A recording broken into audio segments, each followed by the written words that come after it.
Now many students are confused what to do, which branch to take, and all of us can share our inputs and maybe guide the students. The interesting thing is everybody will walk to me and say, I will take up medicine, I will take up surgery, I will take up ortho, I will take up everything. And at the end, radio मिला मैंने radio ले लिया. एक महीने बाद कहानी सारी यहीं पे खत्म हो जाती है. So I don't know how it goes. There are two things which I realize are very, very important here, what I feel.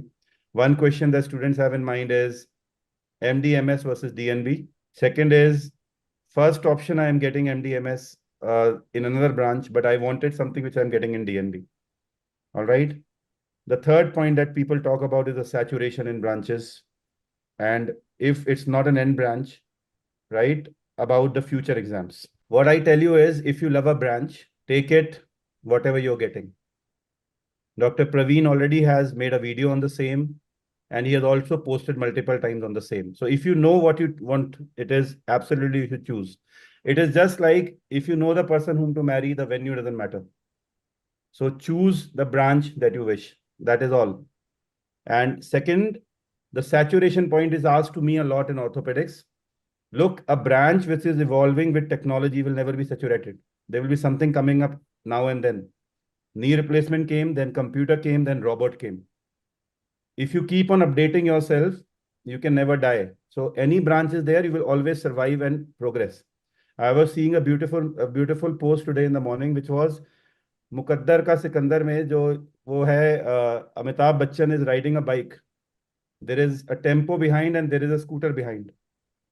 Amitabh Bachchan is the only one out of the four things which kept on evolving and is still surviving. So whatever branch you take, you should keep evolving.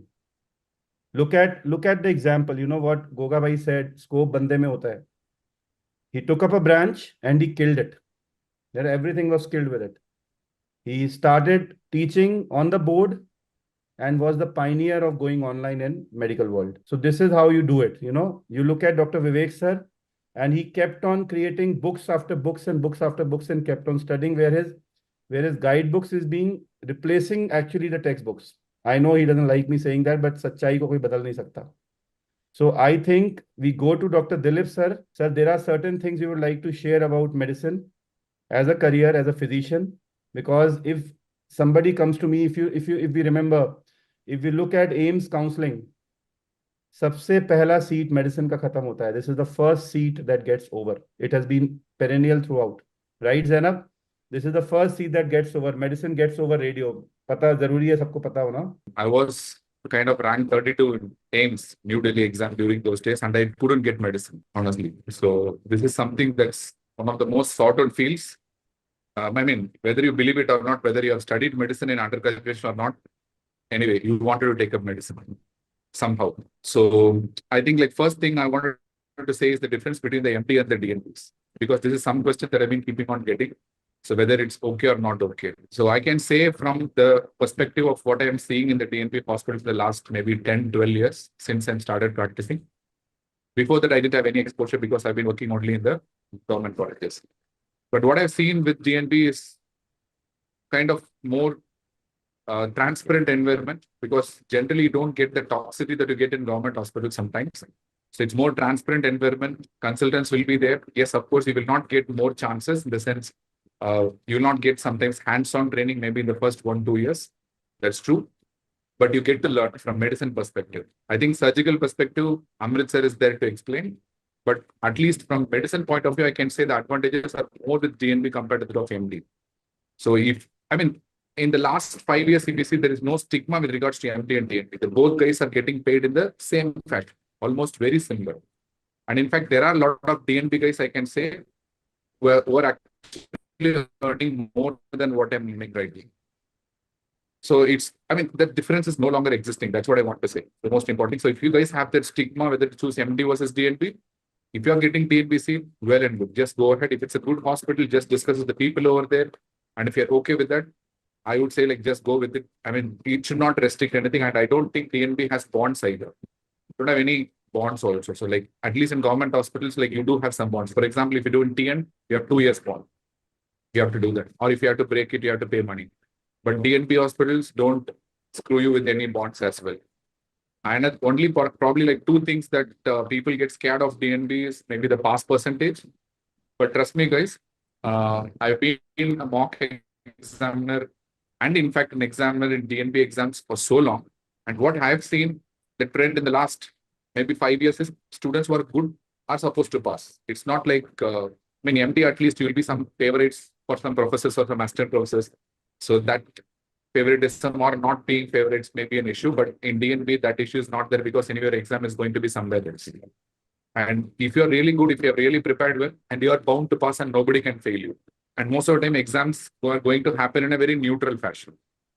And it's just about whether you're prepared well or not prepared well. That's it, nothing more. And I mean, that's the one point, the first thing about the MD and the DNB. So my opinion, if you get DNB in a decent hospital, just go for it. Don't stop just because you're not getting MD. And second, coming to the point, so why you should take internal medicine. So I have like certain features to say like why you need internal medicine and why you don't want to take internal medicine. So I'll say some points. So why you should take internal medicine. First is the scope of practice.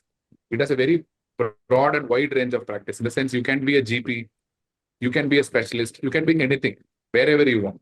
You can practice in metropolitan cities, you can practice in second-tier cities, you can practice in villages, you can practice in your own home. You can do your setup in your own home. As simple as that. So its scope of practice is huge. It's unimaginable. You can do practice anywhere and everywhere if your ambitions are a bit low, obviously. And second is, of course, the intellect. So obviously, like most of the times, medicine guys are seen as people who think a lot. And obviously, you get that respect in the hospital as well. For example, in my hospital, whatever may be the problem, maybe it's obs-gynae problem or surgical issues or orthopedics issues or whatever may be the issues, even non-clinical branches. For example, take my pathologist or microbiologist or radiologist. All of them come to me, it's the first opinion. So they see you as a very intellectual guy. If you're good at it, definitely they will see you as an intellectual guy. So Yeah, that's what medicine guys think at least.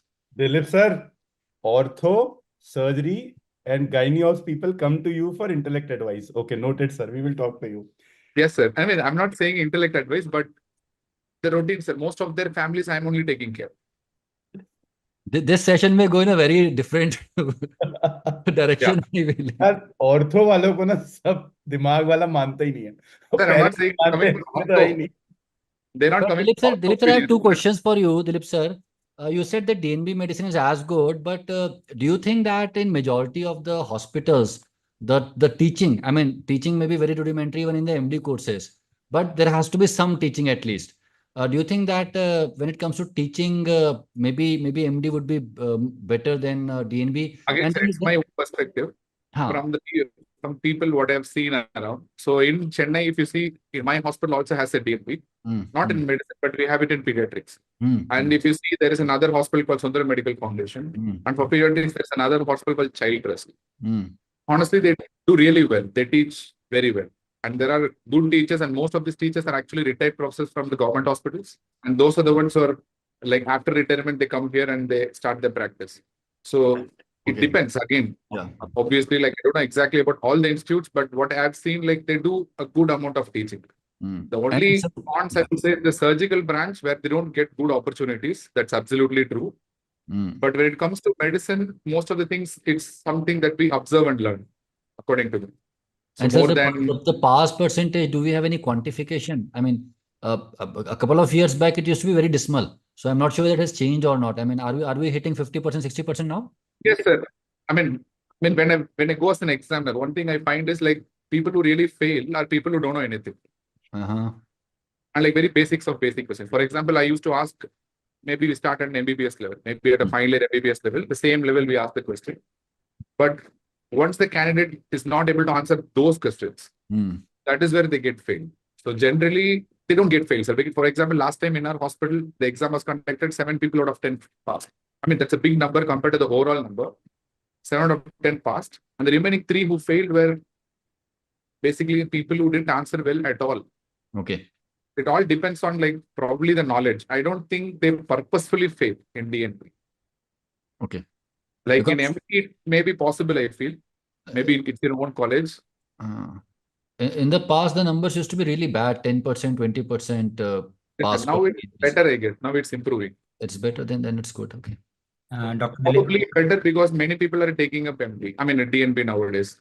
I mean, boldly, they are good students are also sometimes boldly taking up DNBs. Yeah, one of And our students surprisingly, only, sir, 350 another rank. thing, She took DNB in Gangaram Hospital, 350 rank only. I mean, she was getting everything, but Ria, I remember she took DNB in and Gangaram there are, Hospital, yes, sir, medicine there are only. very good students. In fact, last year we had a DNB pediatrics candidate who scored like some 2100 rank. Mm-hmm. Like he would have easily got MD pediatrics, but he took DNB pediatrics in Child Trust Hospital. Like I can tell so many examples. Students are now good students are also preferring DNB. I think one of the reasons is bond. There is no bond. Exactly. No bond. Absolutely no bond. And you get exposed to, I would say, like environment is more neater, less toxic, and you don't have a lot of colleague pressure. Like because there are very limited students, you don't have so many units to work upon. And And so you what can are tell what are the disadvantages of DNB? I mean, you have spoken all the positive things. What are the bad things about DNB? bad things is only depending on the hospital, the exposure may be very poor, sir. And again, it is more individualized approach. But at least in MD, you'll have a whole group of people to work up. So if one person is not teaching, other person might be still be doing something. But here it's totally consultant based. If the consultant is not good, if he's not speaking anything at all, and he's supposed to be like that for the next 3 years. So in DNB, are we supposed to work with only one consultant? It depends on the hospital again, sir. Many times, like some people may like somebody and they keep with them. Okay. The resident is good. So those kind of things might happen. But generally, sir, they do have rotational posting. They have specialty postings, everything. Cardio, neuro. Just like what you have in MD, everything is there in DNB also. The only maybe another con I can say is the case group exposure. Definitely, it will be less. It will be just 1/10 of what you see in MD.